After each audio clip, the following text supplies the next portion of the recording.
Hello, hi everyone, good evening. Yeah, thank you for joining us tonight for our webinar today. And the topic is after the diagnosis, talking to your child. Yeah, as we know, it's uh, dealing with kids, especially after getting a diagnosis, it's a very scary experience and a difficult moment for any parents to also hear it. So today we are going to have a guest counselor coming in as well to discuss on this topic. So without further ado, let me introduce her. Risa is a passionate mental health professional and she is a registered counselor with the Board of Counsel Malaysia. And she's been in the field of palliative care for 8 years. Okay, and currently now she's based in Malaysian Children's Hospice Kuala Lumpur as a full-time hospice counselor.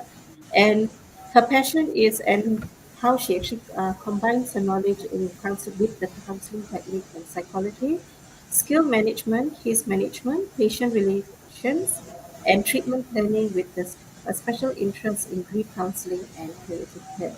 So, welcome, Lisa. How are you doing? I'm doing good. Hi, Yeah, so Sita. how's your day been today? Good. Good. Right Okay. after work. Right after work, yeah, I guess. It's a Must be good tired. time. Yeah, okay, all right. Okay, so today's topic, I mean, like, we all know that it's quite a challenging topic to speak about, especially to our children.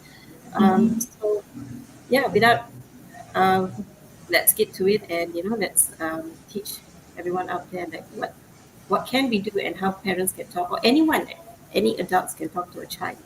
Right. Yeah, all right. Yeah, Lisa, over to you. Okay. Mhm. So when we talk about cancer, it's a very scary topic, like what Sita mentioned. You may worry a lot about how to speak to your child about their cancer. You might also be tempted to, you know, avoid it altogether, not bring it up at all, Yeah, especially with younger children. But children, they are smart and they can actually sense when something is not right in their bodies or with them. So they may imagine the worst if they are not told the truth.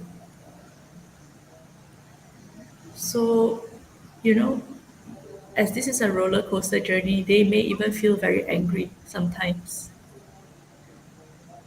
if they hear the news or updates from someone else. yeah, that's true. So today we wanna hopefully, learn how to we hopefully today we want to learn how to speak honestly and help them share how they feel. Okay, so Okay. what are the techniques and how do we go about it, Lisa? So this is our table of contents for today. Mm-hmm. Okay, moving on. Mm-hmm. So as I mentioned earlier, the importance of open communication cannot be stressed enough.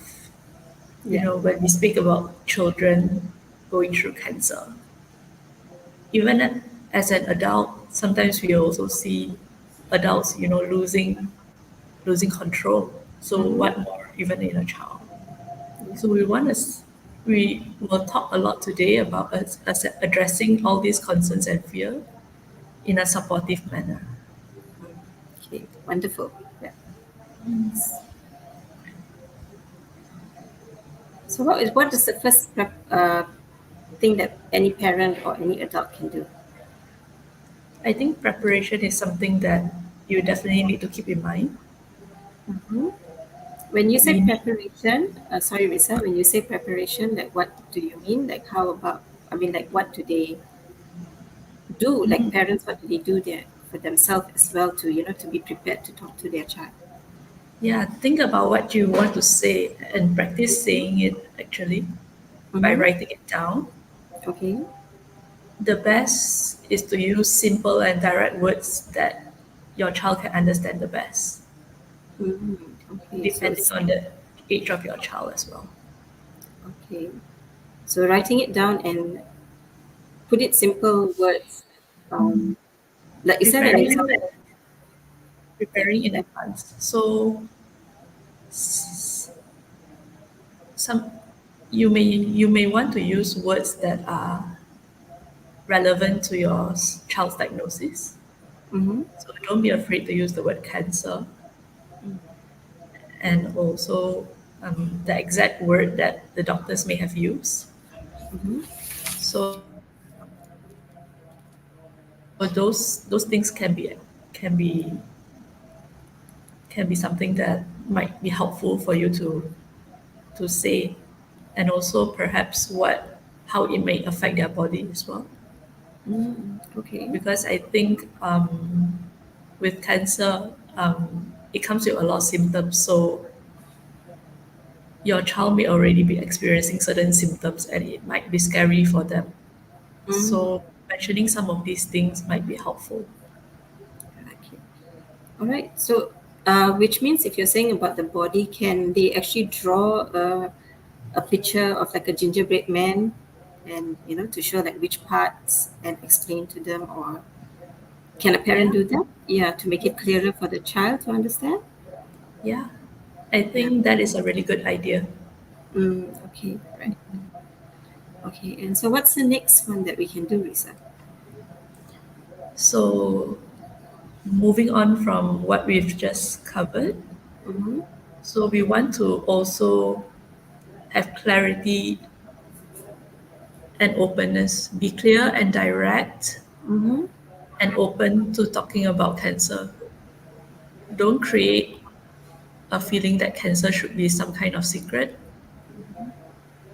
You want to talk about how you are feeling as well as a parent, and also share how you are working through those feelings. Because when you do that, your child is able to model after you Mm-hmm. how you control, how you take charge of your feelings also matter to your child. Okay. So basically, it's to model. Through modeling, the child also will learn, and they will not feel excluded, or they will feel it's a normal thing to experience. Yeah. Yeah. Okay. All right.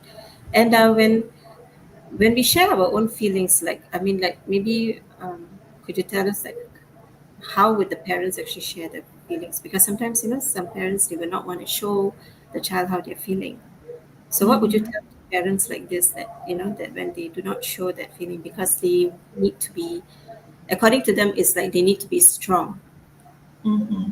So how would you actually tell a parent that it's fine to show your feeling towards to your child? Mm-hmm. What would you tell a parent? So I would probably say Mhm. this is a very scary time for mom too. Do you sometimes feel scared? Mhm. So using feeling words like that can be a tool to facilitate these conversations. Okay, so a mom can use this technique to, any parent can use this technique to talk to their child. Yes. Yeah, okay. So acknowledging that feeling scary is actually not a weak thing. It's not a Mm. weak feeling, right? Yeah, it's not a It's, bad feeling. So it's not. when we put it out in the open, then that's when we can we can communicate much better Okay, and so also connect with the child's emotions. very true. Yes, yeah. When you normalize it, then the connection takes place. Yeah. Okay, all right. Yeah. And what do we look for with the next? Next, assessing knowledge. Mhm. So most of the time, your child may already know that they have cancer, Mhm. but even so, you want to start by asking them what they already know. Yeah. So whatever body, sometimes you can phrase it like, have you noticed that your some parts of your body has changed, for example. Mhm. You can And then mm-hmm. Yeah. Sorry. Continue.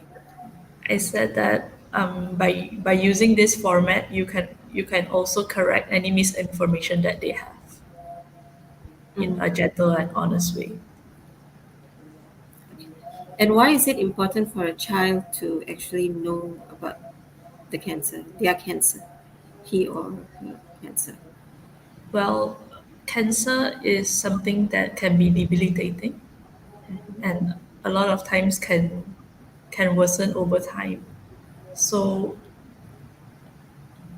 a child may feel a lot of fear and anxiety if some parts of their body begins to change and begin to not work as well. They may feel more tired as well. So they may be curious about that. Right. Okay, so it's best for the child to know about their cancer and what are the effects as well, and what are the would it be also okay for the child to know like what are the treatment that they are going through as well, like they're going to go through? Of course, I think it would be very comforting for the child to know what kind of options they have Right. Okay. and that cancer does not equate to death. Mm. And this will apply more for the bigger kids. Mhm. Yeah, but what about the smaller ones that when, like, how do we make them aware of what they're going through? Perhaps use words like you are sick Mm-hmm. and the doctors are they are trying their best to make you better, Mm. but we don't know what will happen. So we'll take one day at a time and listen to what the doctors tell us. Okay.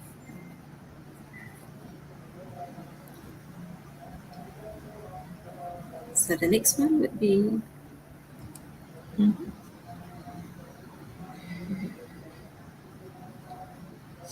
Okay, yes. Mm-hmm. provide information. So this is pretty self-explanatory. So we want to give children plenty of time to ask questions, offer basic information about the cancer, its location, and also what are the options that they have. So you want to give them a lot of time to clarify and to ask questions and share their feelings. Try to answer all their questions honestly. As we say, we want to encourage questions because once we know what they are worried about, we are able to then address them accordingly. And But what about? if you Mm-hmm. find that you don't know the answer to a certain Mm. question, that's completely okay. You can tell them that you'll look for the answers and then share what you find. Okay, yeah, I was about to just ask that what happens if the parent doesn't know the answer, and yeah, so thank you for answering that, Arisa. Yeah, Yeah. and also we want to let them know that you are available for them Mm, that's very when they important. need you. Yeah. Okay. The next one is encouraging expression. So Mm-hmm. we took a long time just now speaking about how to communicate. Yeah. So we want to reinforce that by giving, like I said, giving children time to ask questions. Mm-hmm. Of use this opportunity to offer your reassurance and comfort, knowing that they're not alone, even in the treatment and also in In providing what maybe looking for other resources as well. Yeah. Okay.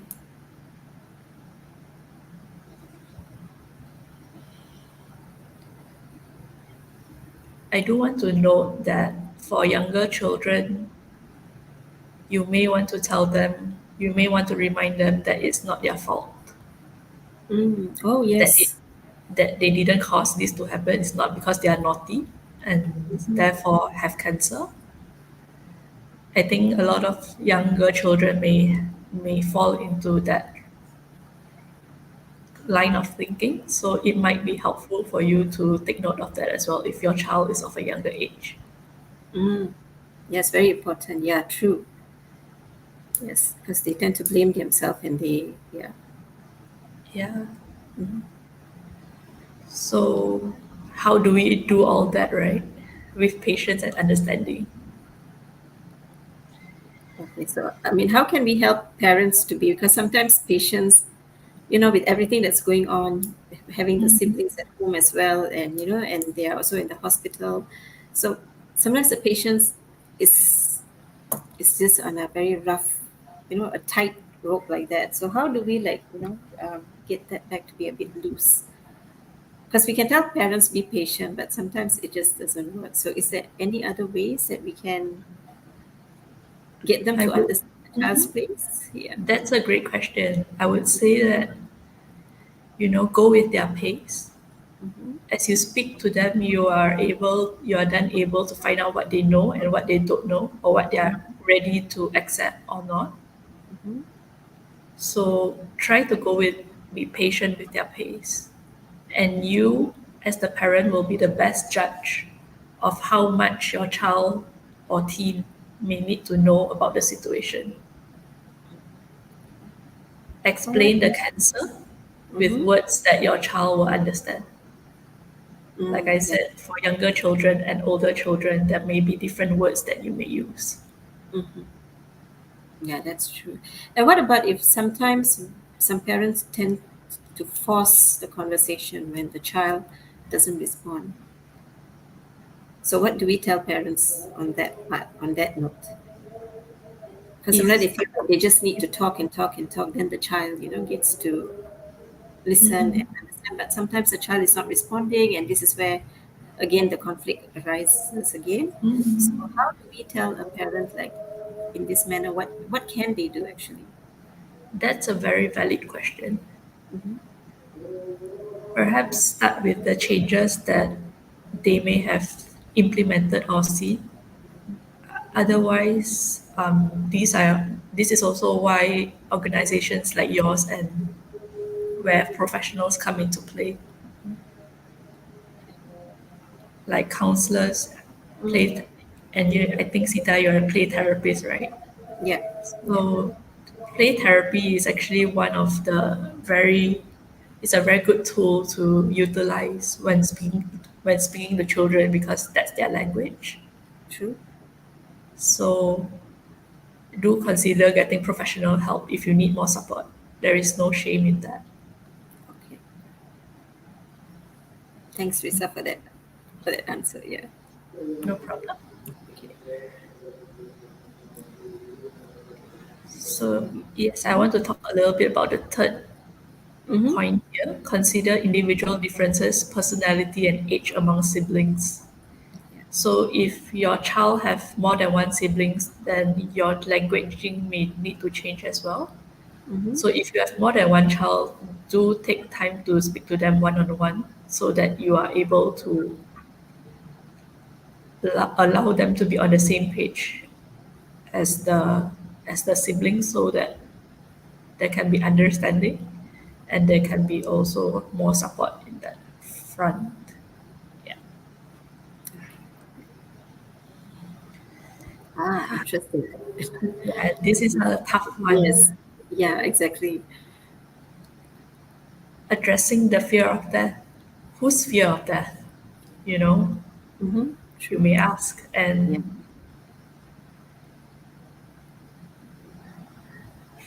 as a mental health counselor, I talk about this almost on a daily basis. And I would imagine that that's not the norm. Mm-hmm. So having it's not unusual for your child to even ask whether, oh, I have cancer, will I die tomorrow? When will I die? You know. And that is when you might be forced to examine your own feelings and beliefs about that. And for those of you who have spiritual beliefs, like in Malaysia as a multicultural society, your spiritual beliefs may be able to be a tool or may be helpful during this time.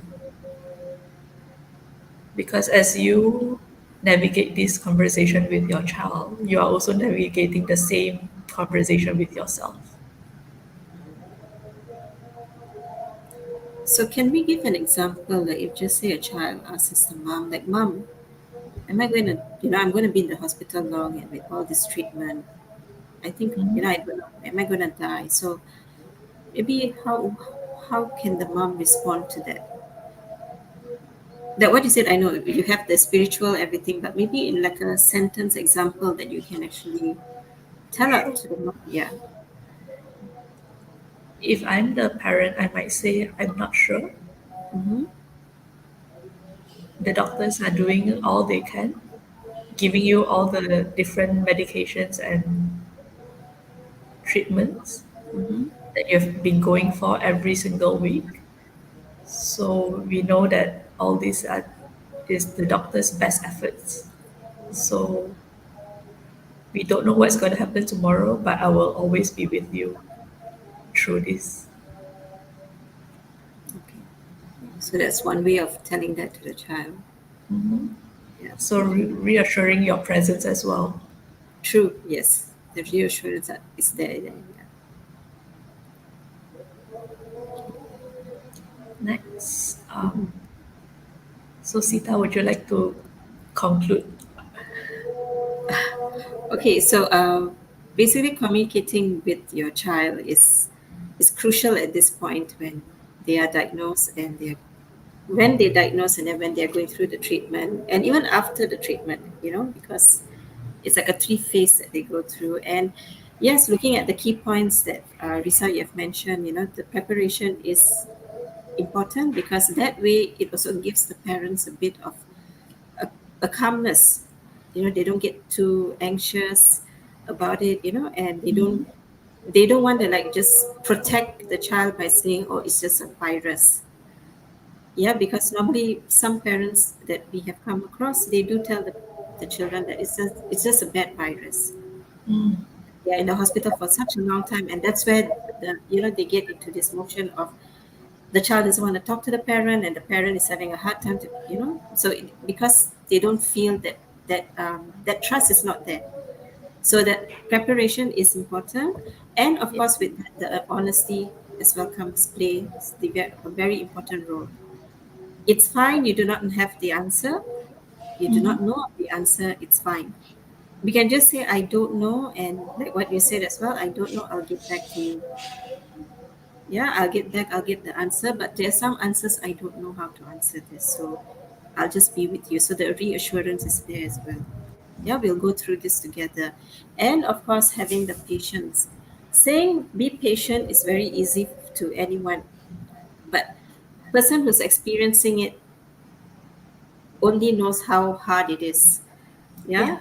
Yeah. So sometimes we just have to tell them, just give them the assurance that we, as well as mental health professionals and being the third support for them, we are also there behind, two steps behind them, so that Mhm. if they're falling at the back, we're pushing them in front a bit to be with their child. Yeah. and Yeah. and with that, they are addressing their fears. So when the parent, actually the main thing in all this, if the parent overcome their fear, addresses what they are going through, then it projects back to the child because the child will always feel what the parents are feeling. That's so true. Yeah. So if that is done, I mean, the parents, they are able to regulate in such a way that, yeah, it's hard to, acceptance comes later a bit because it's a process. So, but the situation, acknowledge the situation so that the other things can come in time and then the acceptance can come in time as well. Yeah. So yeah, and the importance of supportive communication really helps the child in coping with their cancer. Is there anything else you want to add on, Lisa, to that? No, I think you covered pretty much everything already. Thank you. Okay, all right. So now we will look up for any questions that we have from the audience.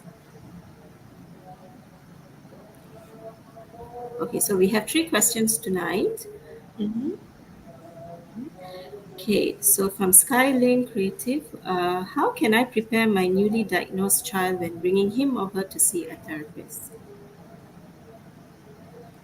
So would you, a therapist Um, or a counselor or whomever, yeah.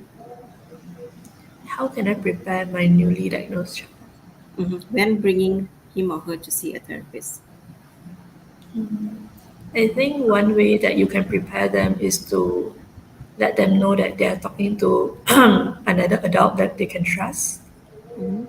And the adult, maybe you can share the role of what a therapist will be doing. So you may be going in to answer some questions and they'll play some games with you and then you will come home back with mommy. Something like that. Okay, all right, yeah. Yeah, basically to introduce the therapist to the child at the beginning or the Yeah. counselor at the beginning, yeah. Right. And the next question is from Hazim. Hi there. How do we communicate about the cancer diagnosis if our child have a developmental condition like autism? How do we get that message across? Okay, that's a good question. Yeah, That's a really good one. Run, I would yeah. I would say um, if your child has a developmental condition, they may benefit from picture books Mhm. or certain visuals or videos that mirrors the same kind of treatment or the same kind of process. Um, so when they see that, they are able to then slowly understand. This is probably what I'm going to go through. Mhm. What do you think, Sita? Yeah, I mean, it's true that sometimes with the book, the picture book, it will help. At the same time, if it's possible that the treatment, if it's on the how to say the timing, it will be the same timing or the on a routine base, then they'll Mhm. also they will get to understand that this is where I'm supposed to go. This is where this person will come in and check me, and yeah. Uh, but for a child with autism, it's a bit of a challenge because at the beginning, maybe about a month or so, it is a challenge for the parents, and this is where the help and the assistance from any therapist is actually vital because that way we are helping more on the parent especially, because to Yeah. understand on how to understand on how the child is behaving, and because sometimes the parents are so scared with their tantrums, and then they are not swallowing their medication, or they just, because some of them got the sensory issues, so they can't swallow. So sometimes it's like they will force it down and then the child will spit it out. So this is why it gives the fear to the parents, and the child actually picks up that fear, and it becomes even more. Yeah. So this is where we have to now actually talk to the parent first, make the parent understand actually what the child is going to go through, and then with the help, we're going to work together to make the child go through it in a routine way lah. Yeah. Mhm. And of course with the doctor's advice as well.